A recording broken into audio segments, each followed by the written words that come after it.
So I think this is the point.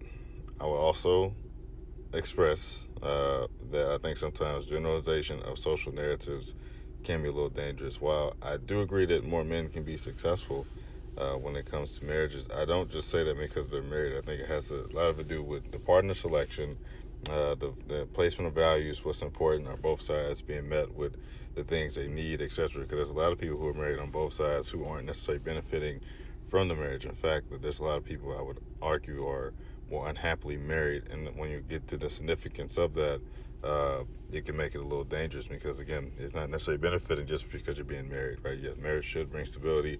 Does not mean a relationship is stable, right? So I understand the extremes of which it could be a benefit, but I could also understand the extremes of which it can be very detrimental. Even an example of divorce, people don't necessarily benefit from divorce. Usually, a man often will struggle in the aspect of divorce because of the financial piece for kids, etc. However, there's many women I know that have also greatly suffered because of divorce. So, but those are the parts we got to be a little bit careful with.